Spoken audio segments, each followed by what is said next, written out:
আজকে আমি যখন ঘুম থেকে উঠেছি তখন প্রায় 5:30 বাজে। তখন দেখলাম চারিদিকে একটু হালকা কুয়াশা। তা একটু পরে দেখলাম কুয়াশাটা আবার কেটে গেল। তা যাই হোক, আমি পুরো উঠোনটা ভালো করে ঝাড় দিয়ে নিয়েছি একদম চারপাশে। আর উঠোনটা ঝাড় দিতে তো আমার অনেকটা সময় লাগে। তারপরে ওখানে কটা ফুল গাছ ছিল, সেই ফুল গাছগুলোতে একটু জল দিয়ে দিলাম। এখন দেখো আমি থালা বাসনগুলো নিয়ে চলে এসেছি কলপাড়ে। তা চলো বন্ধুরা, শুভ সকাল আমার প্রিয় বন্ধুরা। আশা করছি তোমরা যে যেখানে আছো সকলে ভালো আছো এবং সুস্থ আছো। নদিয়া জেলার ছোট্ট একটি গ্রাম থেকে আমি অনিতা তোমাদের সকলকে জানাই আমার ব্লগ চ্যানেলে অনেক অনেক স্বাগত আর অনেক অনেক ভালোবাসা। আজকের ব্লগটা এখান থেকেই শুরু করছি। তোমরা পুরো ব্লগটা দেখো, আশা করছি তোমাদের খুব ভালো লাগবে। তা বন্ধুরা দেখো, আমি থালা বাসনগুলো নিয়ে কিন্তু মাজতে শুরু করে দিয়েছি। আর আমার কিন্তু প্রায় সব থালা বাসনগুলোই মাজা হয়ে গেছে, শুধুমাত্র ওই দেখো কড়াটা রয়েছে।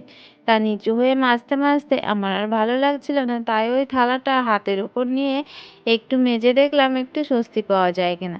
তা যাই হোক, আমার থালা বাসনগুলো সব মাজা হয়ে গেছে। এখন আমি কড়াটা একটু মেজে নিলাম। মানে কড়াটায় ওই রাত্রেবেলা একটা ডিম ভাজা করেছিলাম, তো সেই জন্য একটু তেল ছিল।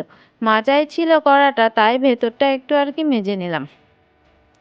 তা চলো দেখো, সব থালা বাসনগুলো কিন্তু মাজা হয়ে গেছে। আর থালা বলতে তেমন নেই, ওই মা একটা থালায় খেয়েছিল আর যে গামলাটায় তরকারি ছিল আমি ওইটাই খেয়ে নিয়েছিলাম। তা বেশি থালা বাসন আর করিনি, তাও দেখো টুকিটাকি মিলিয়ে কিন্তু অনেকগুলো হয়েছে। তা যাই হোক বন্ধুরা, সব তো মাজা হয়ে গেছে, এখন কিন্তু এক এক করে সব থালা বাসনগুলো আমি ধুয়ে নিচ্ছি।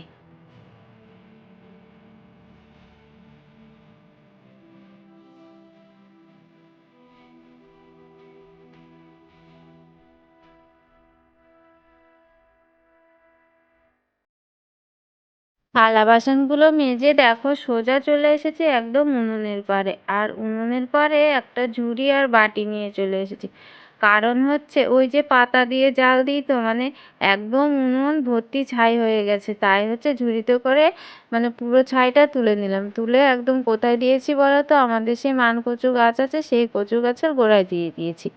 আর মা বলে কি না যে কচু গাছের গোড়ায় ছাই দিলে নাকি কচুগুলো খুব ভালো হয়, তাই প্রত্যেকদিন কিন্তু ছাই তুলে কচু গাছের গোড়ায় দিয়ে দিই।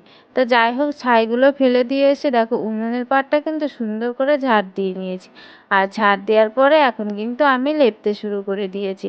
আর ওই একটু একটু জায়গায় হচ্ছে ভাঙাচোরা ছিল, সেগুলো সবই জুড়ে নিয়েছি। তা ওদিকটা তো আমার লেপা হয়ে গেছে, আর এখন কিন্তু আমি এদিকটা দেখো ভালোভাবে লেপে নিচ্ছি।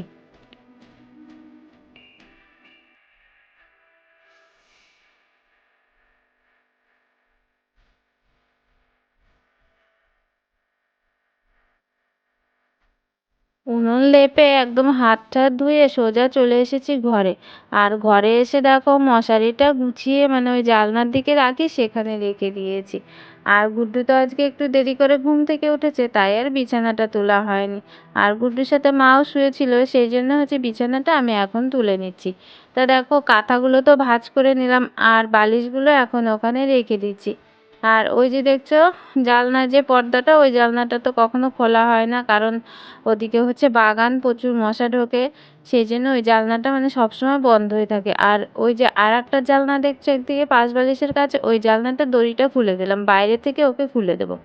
তা যাই হোক দেখো, আমি পাশ বালিশগুলো গুছিয়ে রাখা বিছনাটা টান টান করে একটু ঝাড়ু দিয়ে নিলাম। আর ঝাড়ুটা রেখে দেখো আবার সোজা চলে এসেছি বালতি করে জল নিয়ে ঘর মোছার জন্য, কারণ আজকে তো বৃহস্পতিবার, ঘর তো মুছতেই হবে। দুটো ঘর ভালো করে মুছে নিয়েছি, আর বারান্দাটাও কিন্তু আমার মোছা হয়ে গেছে। আর গুড্ডু ওঠা মাত্র দেখো ওকে একটা টুপিওয়ালা আর হাতাওয়ালা একটা জামা পরিয়ে দিয়েছি, আর ওই জামাটা পরে কিন্তু ও ওখানে খেলা করছে। মানে সকালবেলা তো বেশ ঠান্ডা ঠান্ডা লাগে। আমিও ঘুম থেকে উঠে প্রথমে চাদর গায়ে দিয়েছিলাম, তা কাজ করতে করতে আর চাদরটা গায়ে রাখতে ভালো লাগছিল না, তাই হচ্ছে খুলে রেখেছি। সিঁড়িগুলো সব তো মোছা হয়ে গেল, আর কাপড়টার জলটা ভালো করে নিয়ে গিয়ে ওইখানে ঝুলিয়ে রেখে দেবো, আর বালতির জলটা ফেলে দেবো। তা দেখো ওগুলো কমপ্লিট করে আমি হচ্ছে বাসি জামাটা ছেড়ে নিয়েছি। আর আগের দিন তো সেই বিকেলবেলা কাপড় পরেছিলাম। তা কি হয়েছে বন্ধুরা বলো তো, মানে এত পরিমাণে অ্যালার্জি উঠেছে, মানে শাড়ি কিছুতেই গায়ে রাখতে পারছিলাম না। তাই শাড়ি খুলে নাইটিটা পরে নিয়েছিলাম। তো সেই শাড়িটা ছিল, আর সকালবেলার বাসি যে নাইটিটা, ওই দুটো ধুয়ে দিয়েছি। আর ধুয়ে দেখো এখানে মেলতে চলে এসেছি বাগানে। আর ওই যে দেখো মা আর গুড্ডু কিন্তু বাগান দিয়ে ঘোরাঘুরি করছিল। আর গুড্ডু তো গাড়িটা নিয়ে চলে এসেছে বাগানে। ও যেখানে যাবে ওই গাড়িটা কিন্তু সঙ্গে করে নিয়ে যাবে। তো বাগানটা তো মানে মোটামুটি পরিষ্কার আর কি, তার গাড়ি চালাতে কিন্তু খুবই ভালো হয়। চালাতে তো পারে না, ওই ঠেলে ঠেলে নিয়ে বেড়ায় আর কি। তা মা ওখানে দাঁড়িয়ে ছিল আর গুড্ডু ওখানে ছিল। আমি আর মা মানে একটু গল্প করছিলাম আর গুড্ডুকে বলছিলাম বাড়ি আসার জন্য।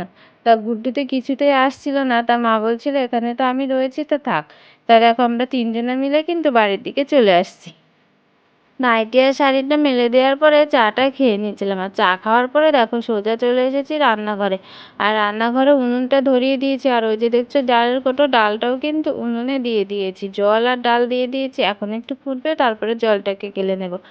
আর ওই যে আগের দিন যে কচু মাছ রান্না করেছিলাম, একটুখানি কচু ছিল, তাই সেটা একটু ভাতে দেবো বলে আমি এখন কেটে নিয়েছি।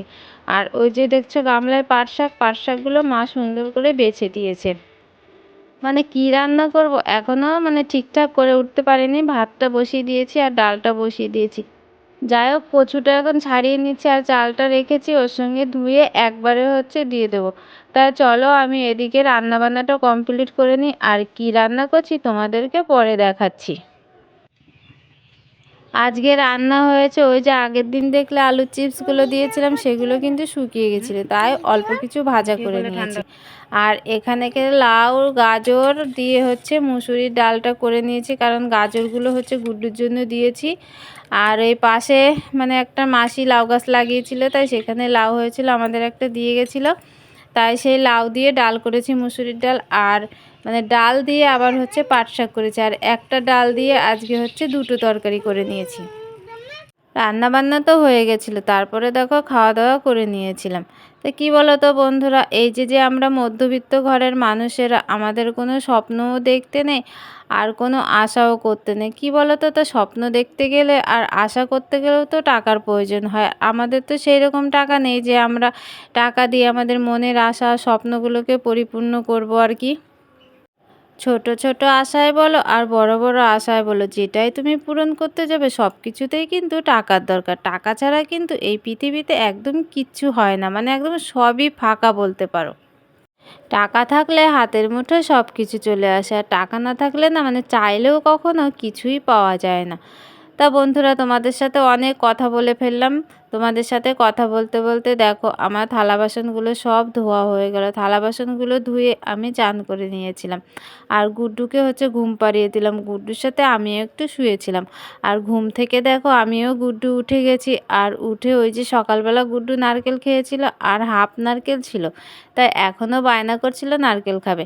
তাই সেই হাফ নারকেল দেখো আমি তুলে দিচ্ছিলাম। আর গুড্ডু দেখো বাটি নিয়ে চলে এসেছে নারকেল খাওয়ার জন্য। আর আমার গুড্ডু সোনা কিন্তু নারকেল খেতে ভীষণ ভালোবাসে। তাও বাচ্চা মানুষ তো, ওকে বেশি নারকেল দিতে না খুবই ভয় লাগে। কিন্তু ও তো কিছুতে ছাড়ার পাত্র না, মানে যেটুকু থাকবে ও পুরোটুকুই নেবে, মানে কিছুতে বোঝালেও না বুঝবে না। তা হচ্ছে দিয়েছি অল্প, আর মাকেও কিছু দিয়েছি আর আমিও একটু খেয়ে নিয়েছি, ওকে সবটা না দিইনি। তা নারকেল খাওয়ার পরে দেখো ঝাঁটা নিয়ে সোজা চলে এসেছি উঠোনটা ঝাড় দেওয়ার জন্য। আর তোমরা তো জানো উঠোন হচ্ছে আমাদের দুবেলা করে ঝাড় দিতে হয়, ওই যে পাতা পড়ে একদম উঠোন নষ্ট হয়ে যায়। সকালের দিকে তো আজকে প্রচণ্ড হাওয়া দিচ্ছিল, তা গাছের পাতাও কিন্তু অনেক পড়েছে, তাই সেগুলোকে ঝাড় দিয়ে হচ্ছে জড়ো করে রেখে দেবো এক জায়গায়। আর সব পাতাগুলো তো এক জায়গায় জড়ো করে রেখে দিই, তারপরে যখন শুকায় সেগুলোকে উনুনের পাড়ে নিয়ে আসি জাল দেওয়ার জন্য। তা এখন তো হচ্ছে পাতাগুলো জাল দিচ্ছি। কি বলো তো, কাঠ আছে অনেক, কিন্তু সেগুলো যদি এখন জাল দিয়ে শেষ করে ফেলি তাহলে সামনে তো আবার বর্ষা আসছে, তখন কি করব। সেই জন্য এখন এই পাতাপুতো দিয়ে রান্নাবান্নাটা কমপ্লিট করছি। আর ওই ডালপালাগুলোকে রেখে দিয়েছি তখনকার জন্য। যতদিন এখন এই গাছের পাতাপুতো আছে ততদিন কিন্তু এগুলো দিয়ে এখন জাল দেব। তা অনেকটা পাতায় দেখো ওই বারান্দার মধ্যে হচ্ছে গুছিয়ে রেখেছি, আর অনেক কিন্তু জাল দিচ্ছি। মানে আম গাছটা তো অনেকটাই বড়, আর কিন্তু অনেক পাতা পড়ে। আজকে প্রায় 10-12 দিন হয়ে গেল শুধুমাত্র এই আম গাছের পাতা দিয়েই কিন্তু জাল দিচ্ছি, মানে এখনো পর্যন্ত পাতা শেষ হয়নি। ঘরের মধ্যে ভরে রেখেছি আর বাইরে অনেক পাতা আছে, তা তো এদিকে ওদিকে মানে অনেক পাতা আছে, সেগুলো তো জালই দিই না, মানে সেগুন পাতাগুলো তো হাতই দিই না, ওগুলো জমিতে মানে পচে একদম সার হয়ে যায়। সেগুন পাতা জাল দিতে খুব একটা ভালো লাগে না, কিন্তু আম পাতা জাল দিতে বেশ ভালো লাগে। আর দেখো উঠোনের ওদিকটা ঝাড় দেওয়া হয়ে গেছে আর এদিকে আমি ঝাড় দিচ্ছি। এই টোটোটা দেখছো, এটা কিন্তু আমাদের নয়, পাশের বাড়ি দাদাদের। আর দাদাদের বাড়িতে তো প্রচণ্ড রোদ লাগে, সেই জন্য আমাদের বাড়িতে এখানে রেখে গেছে আর কি। তা চলো বন্ধুরা, উঠোনটা ঝাড় দিতে দিতে আজকের ব্লগটা এখানেই শেষ করছি। তোমরা যে যেখান থেকে আমার এই ব্লগটি দেখছো সকলে ভালো থেকো এবং সুস্থ থেকো। দেখা হবে তোমাদের সাথে আবার পরবর্তী একটা ব্লগে। টাটা বন্ধুরা, গুড নাইট।